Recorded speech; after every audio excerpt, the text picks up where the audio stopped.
Kenapa banyak petarung dan petinju menjadi mualaf yang notabene lingkungan mereka begitu keras, seakan tidak pernah ada bentuk kedamaian dan selalu ingin baku hantam. Ternyata di balik jiwa keras mereka sama sekali tidak dapat menghalangi masuknya hidayah dari Allah. Nonton video ini sampai habis agar tidak sesat.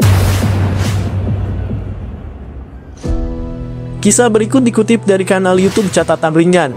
Siapa yang tidak kenal olahraga tarung bebas yang satu ini? MMA atau UFC merupakan olahraga tarung bebas yang sangat terkenal setelah tinju.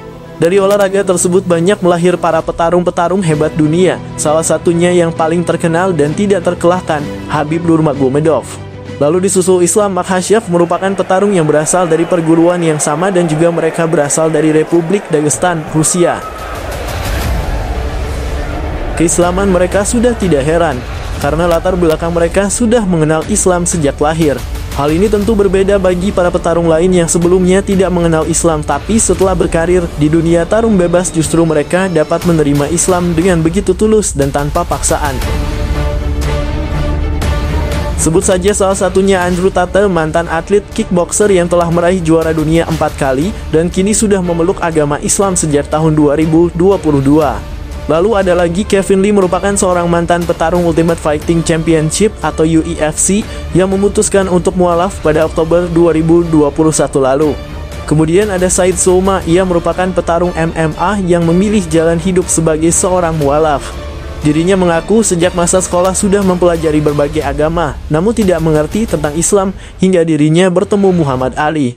Ali mengajarkan Said apa itu Islam dan Said akhirnya memutuskan untuk menjadi seorang Muslim.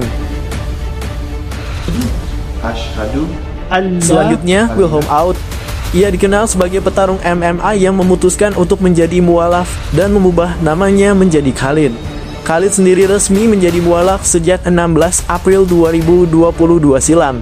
Ia mengaku agama Islam adalah agama yang memberikan kedamaian dan ketenangan jiwa padanya. Meskipun awalnya keputusan ini ditentang oleh banyak orang, lambat laun banyak dukungan datang padanya. Kemudian dari dunia tinju, petinju legendaris bernama lengkap Michael Gerard Tyson atau yang kerap disapa Mike Tyson, kini memilih mengubah jalan hidupnya sebagai seorang mualaf. Mengutip dari Republic World, Mike Tyson memperoleh hidayah saat dirinya mendekam di balik jeruji besi pada 1996 silam. Tyson merasa Islam membawanya dalam kedamaian dan ketentraman hati hingga membuatnya memutuskan untuk menjadi seorang Muslim. Selanjutnya petinju legendaris Cassius Clay Jr. atau lebih dikenal dengan Muhammad Ali. Banyak orang yang tidak menduga bahwa petinju dunia dari kelas berat merupakan seorang mualaf. Meski ia sudah meninggal dunia pada 3 Juni 2016 silam, namun namanya selalu dikenang sebagai salah seorang fighter terbaik. Muhammad Ali memutuskan mengucapkan kalimat syahadat saat namanya sedang naik daun. Sejak memeluk Islam, dia menjadi ikon bagi Muslim Amerika. Jawaban yang mengejutkan pun terjadi dalam sebuah wawancara saat Andrew Tate ditanyai kenapa begitu banyak para petarung sangat tertarik kepada Islam. I'm curious how so many fighters have become Jawaban Muslim. Andrew Tate jika dilihat dari sudut pandang yang berbeda tidaklah berlebihan. Pasalnya apa yang disampaikan oleh Andrew Tate sangat selaras dengan makna hadis berikut. Mukmin yang kuat lebih baik dan lebih dicintai Allah daripada mukmin yang lemah dan pada keduanya ada kebaikan. Hadis riwayat Muslim. Artinya kecintaan Allah kepada makhluknya berbeda-beda, seperti kecintaannya kepada mukmin yang kuat lebih besar daripada kecintaannya kepada mukmin yang lemah. Karena orang yang kuat akan mampu berbuat lebih baik untuk dirinya sendiri maupun orang lain. Dari hadis berikut setidaknya kita punya referensi kenapa para petarung UFC atau MMA begitu mudahnya menerima Islam. Karena hidayah Allah akan dirunkan kepada hamba-hamba yang ia cintai. Dengan adanya para petarung atau petinju yang berprestasi memeluk Islam, maka diharapkan dakwah Islam akan semakin cepat menyebar ke seluruh dunia. Mereka influencer sudah memiliki jutaan pengikut yang tersebar ke seluruh dunia.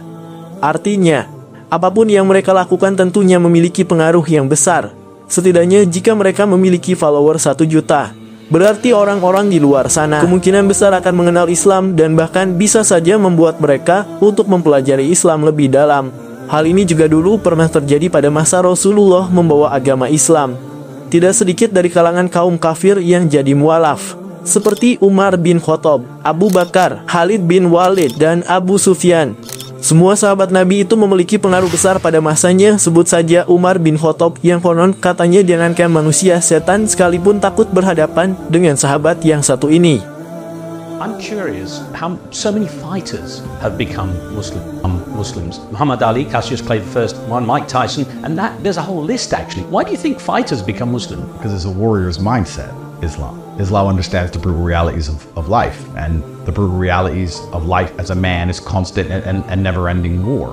And I mean that for every man on earth. You're at war right now. If you're at home watching this, you're at war. Well, that's the term jihad, but it usually means a self-struggle. No, it's perfect. Even better, self-struggle. You nailed it.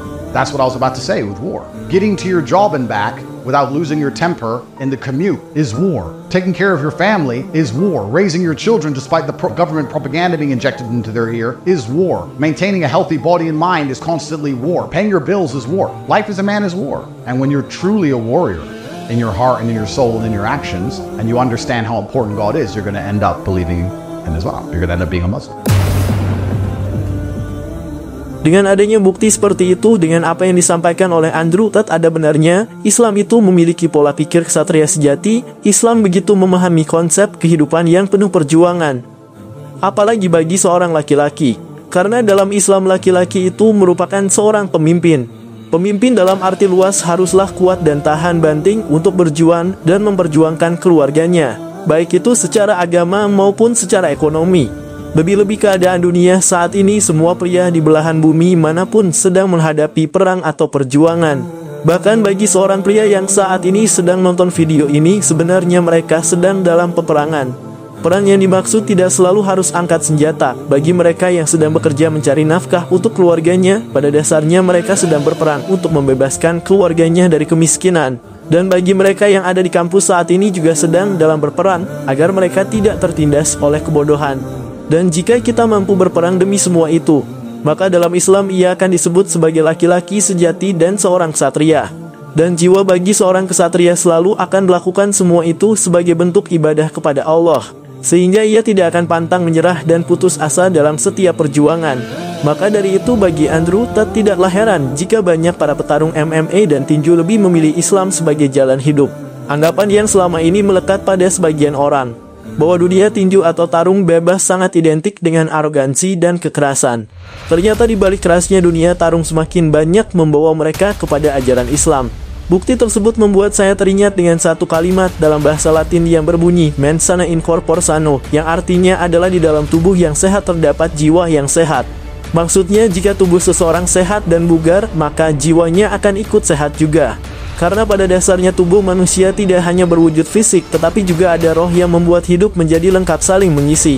Oleh karena itu, bagi mereka yang memiliki jiwa yang sehat akan lebih mudah dalam menerima sebuah kebenaran. Dan ini menurut saya kenapa banyak dari kalangan para petarung dan petinju banyak yang menjadi mualaf. Semoga informasi ini bermanfaat bagi kita semua. Lebih dan kurang mohon diperbanyak maaf jika terdapat kata-kata dan fakta yang keliru. Itu datangnya dari saya pribadi selaku manusia biasa, dan segala bentuk kebenaran itu berasal dari Allah semata. Sampai ketemu kembali di kisah-kisah dan informasi lain yang penuh makna dan menginspirasi.